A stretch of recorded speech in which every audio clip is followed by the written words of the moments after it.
नमस्कार के भारती। आपके सामने एक ऐसे विषय पर बात कर रहा हूँ जिसका आजकल बहुत ज़्यादा चर्चा है, और ये चर्चा है एक नई बीमारी जो सारी दुनिया में फैल रही है, और पता नहीं वो कब भारत के अंदर आ जाएगी, कह नहीं सकते। जैसे कोरोना जो था पहले चाइना में था, और चाइना के बाद में फिर वो एक पेंडेमिक बन गया, और पेंडेमिक बनने के बाद में ये बीमारी जो थी सारे विश्व में फैल गई। तो इसी तरह से एक और बीमारी है जो कि एक वायरल बीमारी है, और इस बीमारी को कहते हैं मंकी पॉक्स। तो ये मंकी पॉक्स जो है एक ऐसी बीमारी है कि जो पशुओं के द्वारा फैलने वाली बीमारी है, और ये बीमारी जो होती है इसका कारण होता है एक वायरस जिसको बोलते हैं ऑर्थ्रोपॉक्स वायरस। तो ये ऑर्थ्रोपॉक्स वायरस जो होता है एक्चुअली एक जेनेरा है वायरस का, पॉक्सी वायरिडिल, तो उसकी वजह से होता है। और ये वायरस पहले शुरू में बंदरों के अंदर डिटेक्ट किया गया था, अफ्रीका के अंदर, और फिर एक लेबोरेटरी जो थी उस लेबोरेटरी में से 1958 में ये वायरस डिटेक्ट किया गया था। और जो इस बीमारी का जो पहला केस था आपके मंकी पॉक्स का, ये अफ्रीका देश कॉन्गो के अंदर डिटेक्ट किया गया था। और ये जो वायरस है ये एक आदमी से दूसरे आदमी में स्थानांतरित हो जाता है, मतलब पर्सन टू पर्सन कांटेक्ट होने पर ये वायरस फैल जाता है। और ख़ास तौर से जब किसी ऐसे रोगी के साथ में आपका घनिष्ठ संपर्क होता है, और जिसके साथ में आपका बॉडीली भी कनेक्शन होता है, यानी फिजिकल कांटेक्ट आप उसके साथ में करते हैं, तो ये वायरस जो होता है ये जो शरीर में बॉडी फ्लूइड्स होते हैं उन फ्लूइड्स के अंदर ये वायरस मौजूद होता है।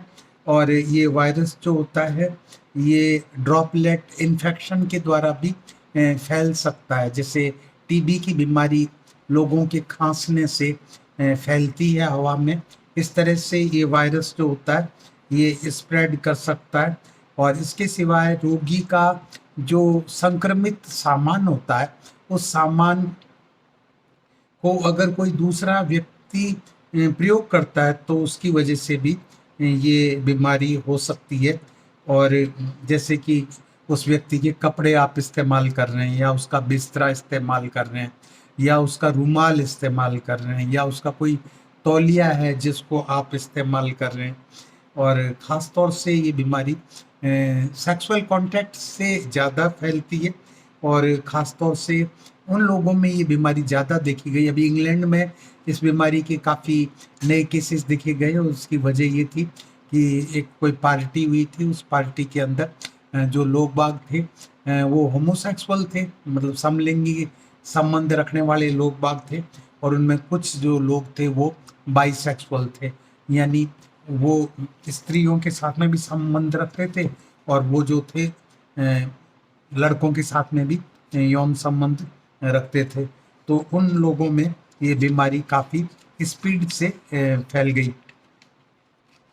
तो ये जो बीमारी है, इस बीमारी का जो वायरस होता है ये एक्चुअली आप जब आप जानते हैं अफ्रीकन कंट्रीज़ के अंदर बंदरों का मांस खाते हैं, और ये बंदरों का मांस जो होता है जंगलों में बंदरों का शिकार किया जाता है, उसके बाद में फिर उसका मीट जो होता है वो लेकर के और गाँवों में और गलियों में लोग बाग बेचते हैं। तो ये जो मीट होता है इसको अगर अच्छी तरह से पकाया नहीं जाए, यानी कच्चापन रह जाता है जब मीट के अंदर, तो ये जो वायरस होता है ये वायरस उस मीट में जिंदा होता है, और वो जो संक्रमित मीट होती है उसको खाने के बाद में लोग जो होते हैं वो शिकार हो जाते हैं मंकी पॉक्स के। लेकिन खुशी की बात ये है कि ये जो बीमारी है ये शुरू होती है और फिर अपने आप ही समाप्त हो जाती है। अच्छा, और बहुत से केसेस में देखा गया है कि ये बीमारी जो होती है बच्चों में ज़्यादा होती है, और ख़ास तौर से जो गर्भवती स्त्रियां होती हैं उनके अंदर ज़्यादा होती है, या ये बीमारी उन लोगों में होती है जो रोग प्रतिरोध क्षमता हो चुके होते हैं, यानी उनकी जो इम्यून रिस्पॉन्स होती है वो समाप्त हो जाती है। और ये जो वायरस है ये दो तरह का वायरस होता है।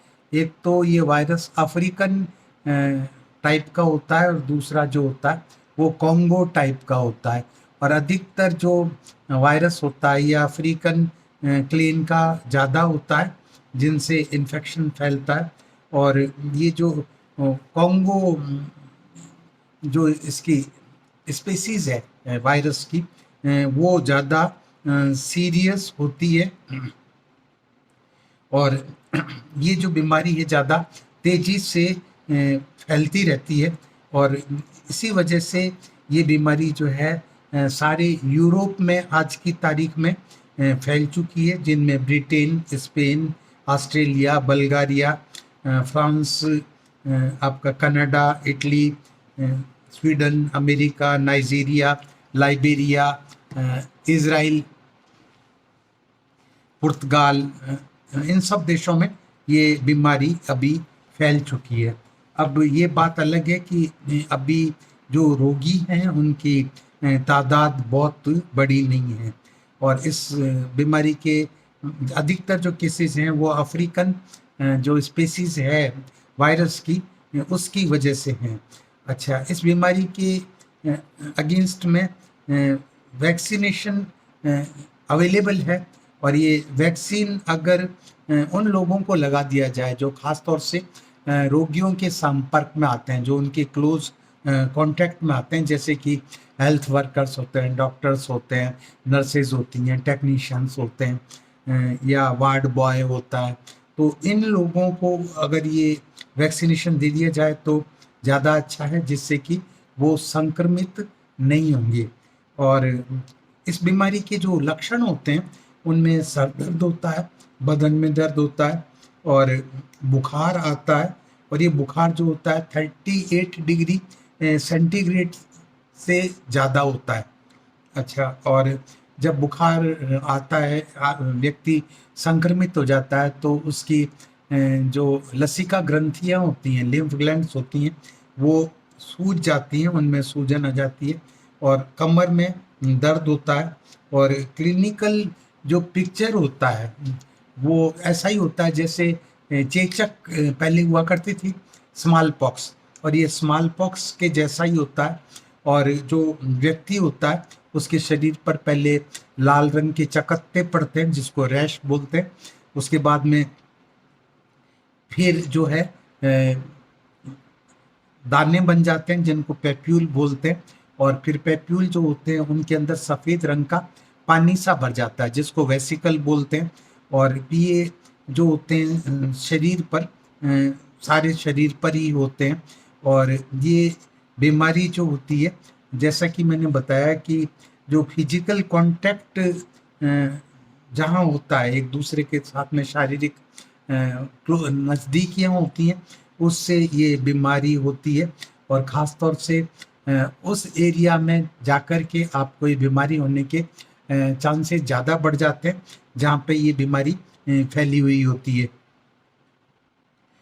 और आपको ऐसे एरिया में जाने से पहले इस बात का ध्यान रखना है कि वहाँ किसी भी व्यक्ति के साथ में आपको किसी तरह के सेक्सुअल कांटेक्ट जो है वो नहीं करने चाहिए। अगर आप सेक्सुअल कांटेक्ट करेंगे तो बीमारी जो है आपको हो सकती है। अच्छा, इसका जो इंक्यूबेशन पीरियड होता है, उद्भवन काल जो होता है, वो करीब 21 दिन का होता है, और 21 दिन के बाद में इसके जो लक्षण होते हैं वो प्रकट हो जाते हैं। और इस बीमारी के विषय में मैं सबसे ज़रूरी बात आपसे कहूँगा कि जिन व्यक्तियों को वैक्सीनेशन हो चुका है चेचक के अगेंस्ट में, स्मॉल पॉक्स के विरुद्ध जो है, जिनको वैक्सीनेशन हो चुका है उन लोगों को ये बीमारी नहीं होती है। तो हमारी जो जनरेशन थी उसमें सभी को स्मॉल पॉक्स वैक्सीनेशन हो गया था, तो हम जैसे लोग हैं उनको रिस्क नहीं है इस वायरस के इन्फेक्शन की। और ख़ास तौर से एक चीज़ कहने लायक है कि इस बीमारी से अभी तक कोई मृत्यु जो है वो हुई है, ऐसा रिकॉर्ड नहीं किया गया है। तो इस बीमारी से अभी तक कोई मृत्यु नहीं हुई है। और इसके लिए एक मेडिसिन है जिसको अब तक स्वीकार कर लिया गया है, जिसे 2019 में स्वीकार कर लिया गया था, जिसका नाम है टेकोवायरामेट। तो टेकोवायरामेट जो है वो दवा है जो इसके उपचार के लिए इस्तेमाल की जाती है। और ये कोई भी व्यक्ति ऐसा जो आपके संपर्क में आता है जिसको मंकी पॉक्स हो गई है, तो उस व्यक्ति को आपको क्वारंटीन कर देना चाहिए, उस व्यक्ति को आपको आइसोलेट कर देना चाहिए, बिल्कुल अकेला रखना चाहिए। और उसके जो लीजन्स हैं यानी शरीर पे जो घाव है वो सूख गए हैं और उनके ऊपर से स्कैब्स यानी छिलके उतर रहे हैं जहाँ पे पहले पैप्यूल पस्ट्यूल हुए थे। तो ये आदमी उस समय ज़्यादा इन्फेक्शियस होता है, जैसे कि चेचक का जो पेशेंट होता है वो भी उसी टाइम में ज़्यादा मतलब खतरनाक होता है, बीमारी ज़्यादा फैलाता है। और ये जो कंडीशन है, इस कंडीशन के अंदर जब ये स्कैब्स झड़ रहे होते हैं उस टाइम में भी शरीर में दर्द होता है और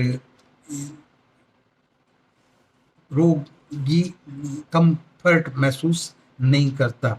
अच्छा, अब ये जो बीमारी है, इस बीमारी के केसेस का सर्विलेंस करना बहुत ज़रूरी है क्योंकि उसके बिना आप पता नहीं लगा पाएंगे कि ये बीमारी आपके समाज में कितनी गहरी पैठ कर चुकी है। और ख़ास तौर से जो इन्फेक्टेड लोग हैं उन की जो है कॉन्टैक्ट ट्रेसिंग करना ज़रूरी है, जिससे पता लगे कि ये किन लोगों के संपर्क में अब तक आए थे और जो है कौन से और लोग जो हैं वो इन्फेक्टेड हो चुके हैं।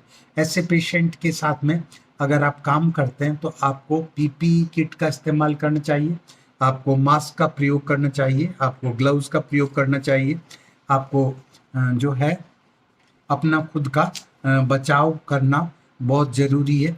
और इसके जो अर्ली साइंस सिम्टम्स हैं उनको भी आपको पता होना चाहिए। और ये जो अर्ली साइन सिम्टम्स होते हैं, ये जैसा मैं आपको पहले ही बता चुका हूँ कि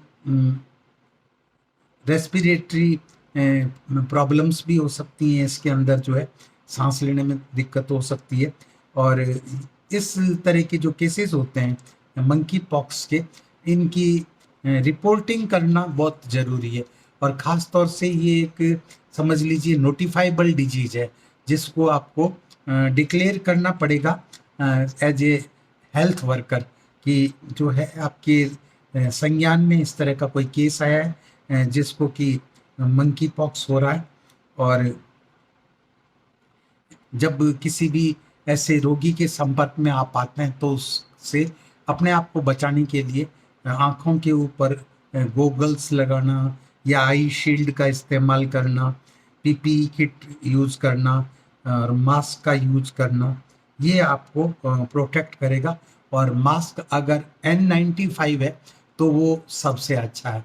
तो इस तरह से मैंने आपको ये बताने की कोशिश की कि मंकी पॉक्स क्या बीमारी है, किस तरह से फैलती है, इसके क्या लक्षण होते हैं और इससे आप अपना बचाव किस तरह से कर सकते हैं। ये बहुत खुशी की बात है कि अपने देश में अभी तक मंकी पॉक्स का कोई जो रोगी है वो रिकॉर्ड नहीं किया गया, दर्ज नहीं किया गया। तो भगवान करे कि ऐसी ही स्थिति बनी रहे और ये बीमारी हमारे देश में नहीं फैले। भगवान से ऐसी प्रार्थना करते हैं। तो अगर आपको ये वीडियो जो है इंफॉर्मेटिव लगता है, एजुकेशनल लगता है, अगर आपको ये वीडियो जो है पसंद आता है तो आप इस वीडियो को लाइक करें, शेयर करें, सब्सक्राइब करें। और ये वीडियो शुरू से आखिर तक आप देखेंगे तभी आप समझ पाएंगे कि मंकी पॉक्स क्या होता है और ये किस तरह से फैलता है और इस बीमारी की वजह क्या है। तो thank you very much for seeing this video. Subscribe करिए और बेल बटन को टच करना बिल्कुल मत भूलिए। मैं फिर मिलूँगा किसी और टॉपिक पे आपके साथ में। तब तक के लिए मुझे इजाज़त दीजिए। धन्यवाद।